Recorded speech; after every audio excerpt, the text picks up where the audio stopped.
Hello friend, welcome to my Sulata blog. কেমন আছো সবাই? আশা করি ভালো আছি। আমিও ভালো আছি তোমাদের আশীর্বাদে। তো চলে আসলাম ছোট্ট একটা ব্লগ নিয়ে তোমাদের সামনে। তো দেখো বন্ধুরা, আমার মেয়ে এখন কাজ করছে, ঠিক আছে। আমি এতক্ষণ কাজ করছিলাম, ফুল বানাচ্ছিলাম। তো ফুল বানানো হয়ে গেছে, তো মাজা ব্যথা করছে। অনেকক্ষণ ধরে বসেছিলাম, তো প্রায় 4-5 ঘন্টা মতন বসে ফুল বানিয়েছি। তখন আমি বলছি, মেয়েকে বলছি যে সন্টু, আমি আর পাচ্ছি না, তুই এবার ঘরটা গুছিয়ে একটুখানি ঝাড় দে। তো আমার মেয়ে, সত্যি কথা বলতে, এইটুকুনি মেয়ে যা কাজ করে না, আর এত সুন্দর পরিষ্কারভাবে কাজ করে, তোমরা দেখলে অবাক হয়ে যাবা। তো মেয়ে তো না, এটা আমার মা, ঠিক আছে। তো বিয়ের আগে আমার মা আমার কষ্ট বুঝতো, আর বিয়ের পর দেখো, যাকে আমি জন্ম দিয়েছি, যে মাকে, সে মা আমার কষ্ট বোঝে, আর যে মার গর্ভে আমি হয়েছি সেই মা আমার কষ্ট বোঝে। তো দেখো বন্ধুরা, এই দেখো আমার মেয়ে কাজ করছে, গুছাচ্ছে, আর আমি বিছানায় শুয়ে আছি। খারাপ লাগছে, মেয়ে কাজ করছে, আমি শুয়ে আছি, কিন্তু কি করব বলো, মাজা প্রচণ্ড ব্যথা করছে, অনেকক্ষণ বসেছিলাম তো।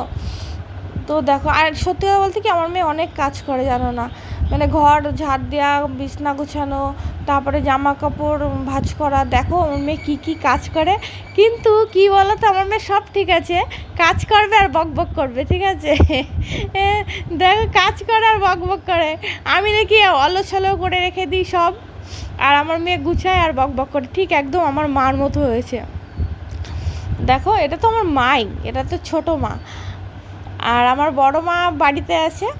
তো দেখো কত সুন্দর পরিষ্কার করে গুছালো, দেখেছো বন্ধুরা, এত সুন্দরভাবে ঝাড় দিচ্ছে, খুব সুন্দর, কাজগুলোও খুব পরিষ্কার।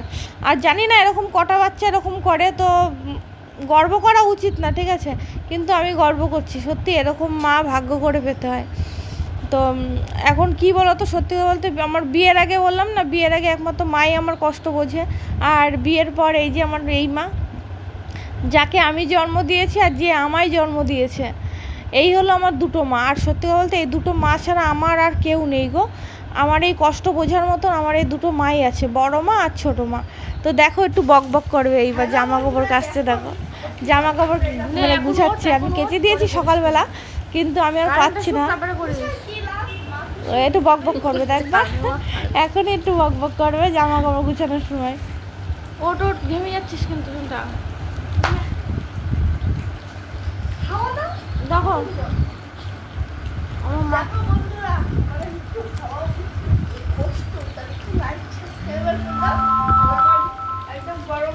তুই ওর এখন কারেন্ট এসে ফ্যান চলুক, তারপরে পরিষ্কার হয়।